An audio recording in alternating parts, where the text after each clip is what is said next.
We're talking Ravens and Vikings on today's episode of Locked On Dynasty.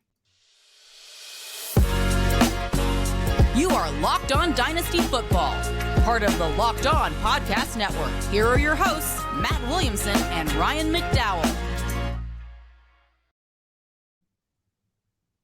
Thanks for making Locked On Dynasty your first listen every day. We are free and available on all platforms. Today's episode is brought to you by Ultimate Football GM. Have you ever dreamed of becoming an NFL GM and managing your football franchise? Then this game is definitely for you. To download the game, just visit ultimate-gm.com or look it up in app stores. Our listeners get a 100% free boost to their franchise when using promo code Locked On. That's all caps, Locked On in the game. Welcome to the Locked On Dynasty Football Podcast. I'm your host, Ryan McDowell. You can follow me on Twitter at RyanMC23. Joining me, as always, is Matt Williamson. Find Matt on Twitter at WilliamsonNFL. Matt, how's it going today? Great, man. How are you? I'm good. We had a good conversation yesterday. Yeah, We're continuing those team-by-team reviews. We talked Chargers and Dolphins yesterday. Definitely some reasons to be worried about the Dolphins. And maybe some reasons to be worried about this first team as well. It's the Baltimore Ravens. Matt, let's get right into it. Yeah, right. What's your overview? Give me that one word or one sentence about the Ravens season this year. They got a lot out of a little for a while, a lot of close games. And then it just showed the value of Lamar, really. I mean, whenever he was gone, I think you saw the value of Lamar. And this will be a big theme, obviously, over the next 10, 15 minutes is we don't know if he's going to be back. And we do know there to be a new offensive coordinator. And deep down, I think Harbaugh looks at the way they play offense, which is different than anyone in the league, and thinks this isn't a failed experiment, but it needs a change. Like, you got to throw the ball to wide receivers in this league. And they don't do that. I think they need to restructure how they play offense. Yeah, I mean, there's certainly a lot of things that could improve there. I did see some numbers today. We talked about those split stats yesterday with Tyreek Hill and Jalen Waddle when Tua was on the field versus off. For Lamar, the numbers were good when Rashad Bateman was in the lineup. Bateman only played 6 games, missed the majority of the season, and once Bateman was gone, Lamar did not have that wide receiver one. Still had Mark Andrews, but that wide receiver core was horrible. Brutal. I mean, they're bringing in Sammy Watkins and Deshaun Jackson by the end of the year. Demarcus Robinson was their best wide receiver for much of the season. That tells you everything you need to know. Sure. Get this guy some players to throw to. They traded Marquise Brown last offseason, and they bring in no one of note to replace him. So you made automatically a million draft picks and didn't draft one. Right. You automatically throw Bateman into that wide receiver one role. And I like the player, but he had been hurt his rookie season, and you just make him the wide receiver one. It was poor planning, and unsurprisingly, it did not work out well. Let's go through the roster here, though, because just like some of the other teams we've talked about, we could see a ton of changes with this Ravens roster. Lamar Jackson, 19.7 fantasy points per game. He was the quarterback 5 on a points per game basis. Did miss the final 5 games of the season plus the playoff game. That was the same as the season before when he missed the last 5 or 6 weeks of the season. Right. Tyler Huntley, the Pro Bowler Tyler Huntley. I just saw that. That's unbelievable. Come on. Right. Tyler Huntley's the backup there. He's also a free agent, although a restricted free agent. So you would think they could retain him pretty easily if they want to. He, of course, started the last several games of the season when Jackson was out. Running back, it was more injuries here. Of course, the previous season, both J.K. Dobbins and Gus Edwards suffered torn ACLs. Both of those guys were slow to return, missed a big chunk of the beginning of the season. Dobbins ends up playing 8 games. Edwards plays 9 games. Dobbins gave us 10 fantasy points per game when he was in there. But really started to heat up towards the end of the season. So I think you have to feel pretty good about where they are with him. Both of those guys still under contract moving into next season. Dobbins, by the way, is the running back 17 in Dynasty ADP currently. Kenyon Drake also played a little bit there. He's an unrestricted free agent, so likely finding a new team. Wide receiver, we talked about Bateman, gave us 9 fantasy points per game, only played in 6 games. He's the wide receiver 36. His value has really fallen off because of injuries and the questions with this Ravens offense. Devin Duvernay gave us 8 fantasy points per game. I talked about Demarcus Robinson. He's a free agent as well. And Mark Andrews started out the season like like the tight end one, like one of the top 10 or 12 players in the game. And then that totally fell off. Of course, a lot of that had to do with Lamar being out, but not all of it. He was struggling even before Jackson went out. Andrews finishes with 12.7 points per game. That was still good for the tight end 3, and he's the tight end 2 in Dynasty right now, behind only Kyle Pitts. So a lot to take in there, Matt, but I think this conversation has to start with Lamar Jackson. Mm-hmm. Do you think he's back on this roster in 2023? No.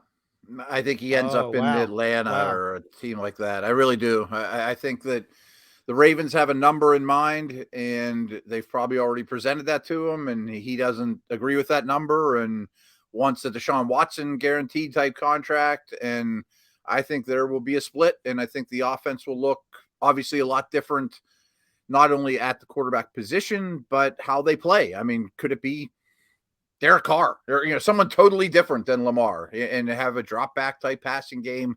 That's my hunch. I have no one's told me that. I just think that this is done. Well, the Falcons have been mentioned for whatever reason. Of course, a big part of that reason is they have no quarterback to speak of. But the Falcons seem to come up quite a bit when you're talking about Lamar Jackson. The Panthers also have been brought up as a team that could and would be interested. Are there options here for the Ravens? Obviously, they've got the power because they could just place the franchise tag on him if they want. Do they just let him walk? Do they try to work out some kind of a trade? Oh, no. I see it playing out. They don't let him walk and get a 3rd round comp pick 2 years from now. I think that's a sign and trade situation, a franchise and trade situation. They end up getting 2 or 3 first round picks out of the deal when it's all said and done. Or I wonder what he'd look like with the Colts, to be honest with you. Maybe you get that early pick from the Colts and draft your quarterback or whatever, but they're not going to just let him walk. I mean, I think he will bring back compensation. Well, you talked about bringing in a totally different type of quarterback, and they kind of famously changed their offense when they drafted Lamar Jackson. They had obviously had Joe Flacco as their starter, and the Flacco offense and the Lamar Jackson offense were 2 completely different ways to play the game. Yeah.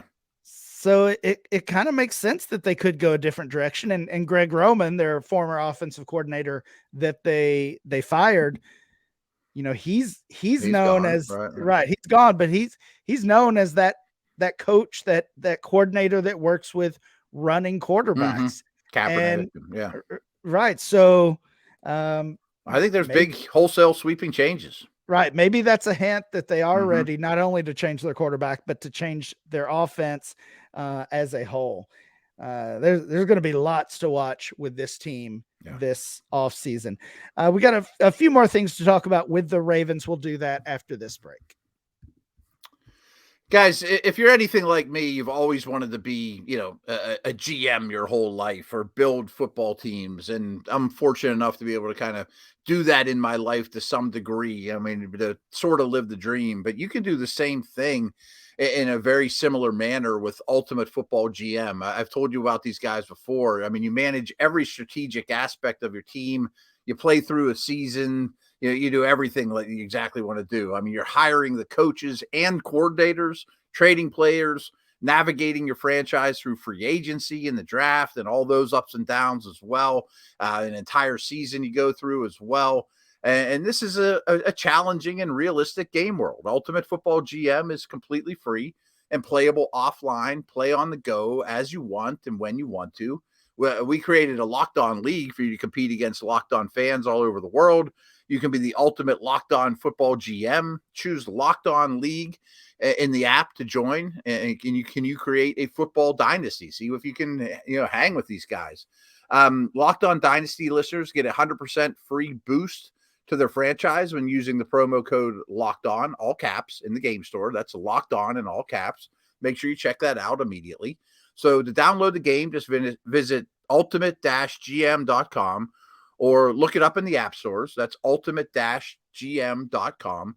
Ultimate Football GM. Start your dynasty today. Locked On is heading to the Senior Bowl. Get inside analysis from the host that covered the NFL's next generation in college and find out which NFL draft boards these players will be climbing, all in one location.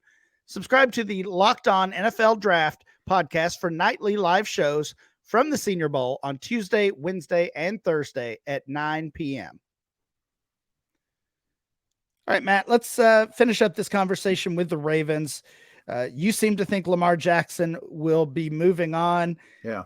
Do you see that as a negative for Rashad Bateman, for Mark Andrews? I mean, if they bring in Derek Carr or, I don't know, Ryan Tannehill or Jimmy Garoppolo, right? Like if they bring in, let's say, a league average starter talent-wise, can those guys still? Well, I'm looking at it this way. Like, I think it's probably a negative for Andrews because I would think if they're going to install a new system, it won't be as tight end centric. But I also kind of like Likely, by the way, who even mentioned his name. I think it's good for Bateman.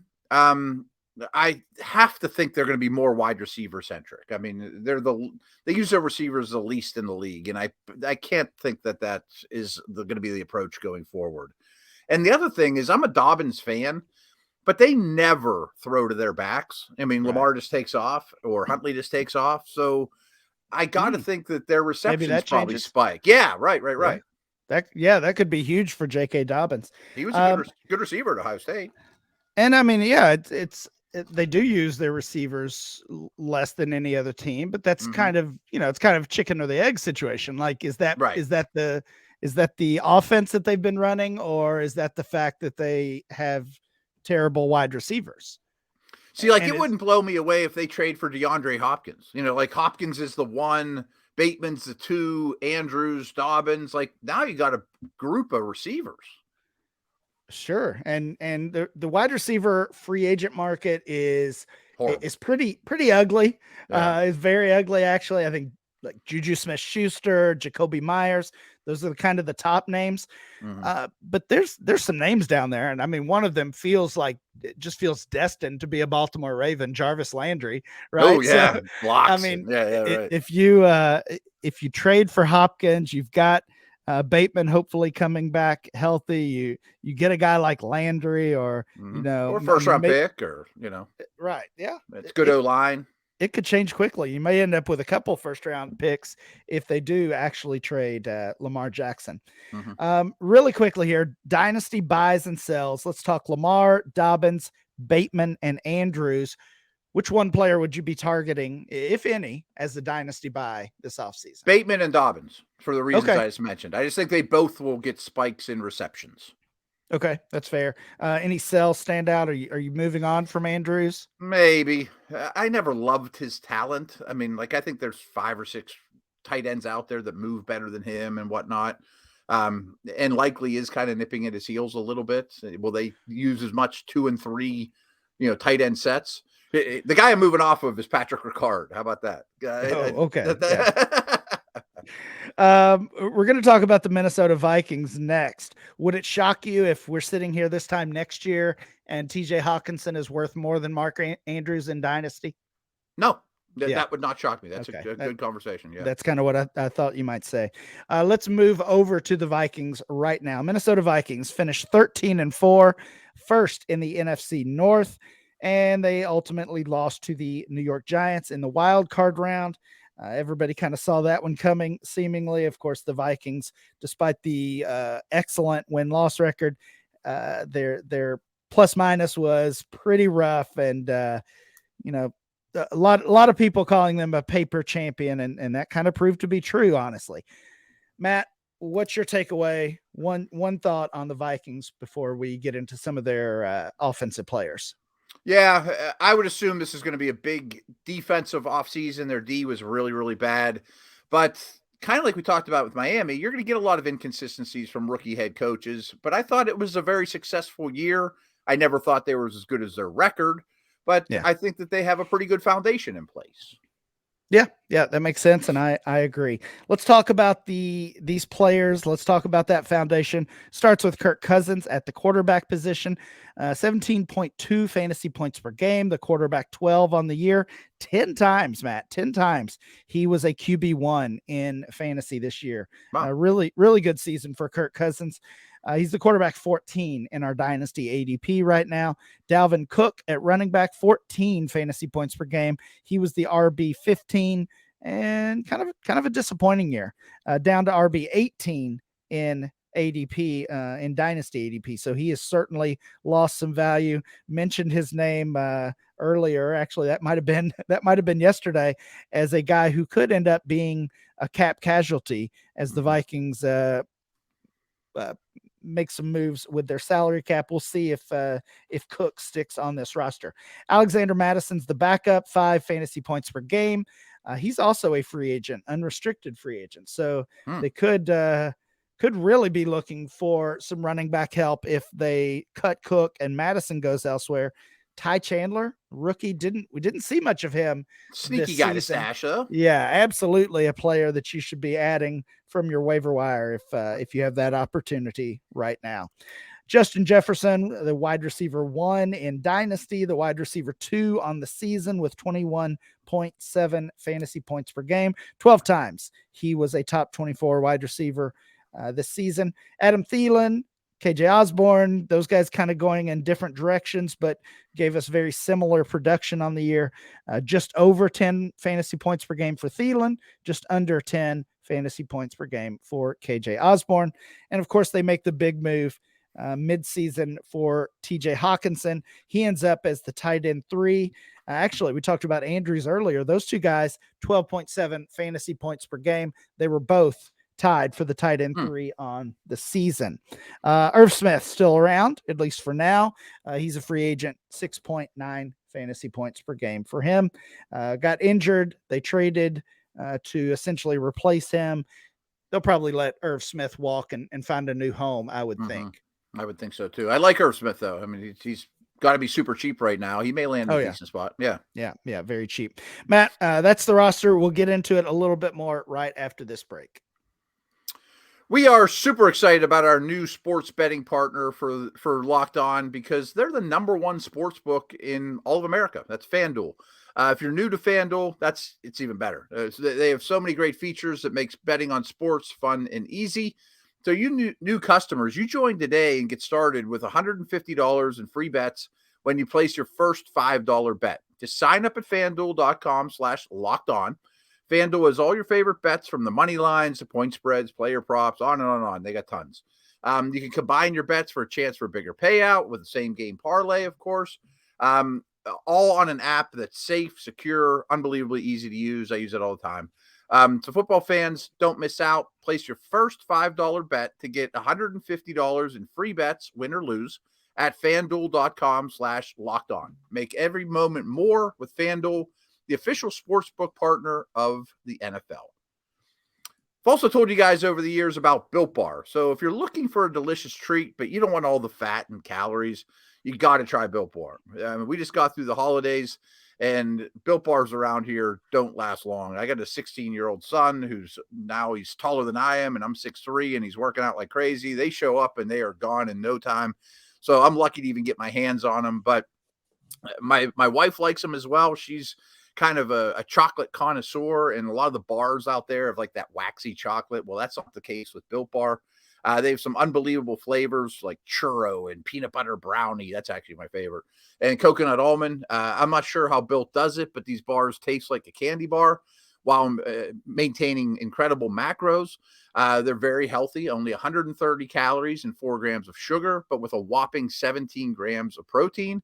And now you don't have to wait around to get a box. For years, you were talking, you had to go to Built Bars at Built.com. Now you can get them at Walmart and Sam's Club. That's right. Just, head into your nearest Walmart today, walk to the pharmacy section, grab yourself a box of Built Bars. You can pick up a 4-bar box of cookies and cream, double chocolate, or coconut puffs. Or if you're close to Sam's Club, run in and grab a 13-bar box with our hit flavors, brownie batter, and churro. So you can thank me later. Thanks so much. Thanks again for making Locked On Dynasty your first listen every day. Subscribe to the Locked On NFL podcast and get daily conversations on the biggest NFL stories. Plus, in-depth analysis of the biggest games with NFL key predictions every Friday. And Mondays, local insiders cover weekend games with game-to-game episodes. Locked On NFL, available on YouTube and wherever you get your podcast. All right, Matt, Minnesota Vikings. We talked about the roster here. Cousins, Cook, and Madison, both of those guys potentially off the roster. They feel pretty set with Jefferson and Hawkinson. And I think despite rumors that he's always going somewhere, Kirk Cousins is here to stay for another year or so, at least. Yeah. What do they do at running back? Do you think Cook ultimately stays? Or if not, what route are they going to fill this running back spot? Yeah, that's interesting because I hadn't thought of Cook as a cap casualty, but I think he's a year away from being Zeke Elliott. I was not impressed with him as a runner. I thought he took a noticeable step back this year.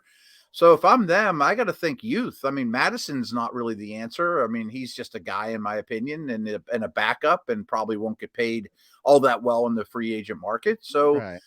Could this be a Bijan spot or a second or third round spot? I could actually see that. And I thought defense was going to be the priority, but they could use a Thielen replacement and a Cook replacement, and another guard wouldn't kill him either on offense. So they may have more needs than I originally thought. Yeah, so we've talked about Dalvin Cook. He is under contract for 3 more seasons, paying him more than $10 million per year each of those years, plus some signing bonuses in there as well. So he's more in that $14-15 million per year range right now. They do have an out though. Right now, they've got an out following this past season. Looks like they would have just $6 million dead cap, but that would save them $27 million over the next 3 years. Got to do it. Yeah. Yeah, we might be looking at Dalvin Cook on a new team in 2023 and a new running back in this Vikings backfield. I think they've got to make a move at the wide receiver 2 spot as well. Yep. Thielen getting up there. I think he's 32 or 33 now. Actually, his cap number is not very team friendly either. I wouldn't think, he's that Minnesota, he's that local guy. Mm-hmm. I don't think they would just outright cut him, but I think we could be looking at a situation where he reworks his deal to stay with the team. Maybe he's there 1 more year, something like that. KJ Osborne was impressive, but I think he's more suited to be your 3, not your 2. So I could see this Vikings team spending a pretty early pick on a wide receiver in this rookie class. Yeah, I agree with everything you just said. Running back and receiver both seem like pretty high priorities. As you were saying that too, though, and we talked about Andrews a minute ago, that all lines up really well for Hawkinson. Jefferson's going to get what he gets, and it's a very clear path to being a highly targeted tight end, maybe one of the highest targeted tight ends in the league. I'm not quite as down on Andrews maybe as you are, but I do really like the idea of, if you've got Andrews on your roster, offer Andrews for Hawkinson and something, because I think you could probably, even if it's a second round rookie pick or, a prospect that you like, I think you could get something along with Hawkinson for Mark Andrews. And that's something I'd be willing to do for sure. So maybe that's a specific trade you could go out there and try. I've got Andrews on a couple teams, so I may be trying that deal myself. Not a bad move. I don't think the gap between them is all that big. Yeah, no, I don't think so either. Right. I don't think so either. Any players other than Hawkinson you're buying on this this Vikings team? Ty mean, Chandler. Justin Jefferson.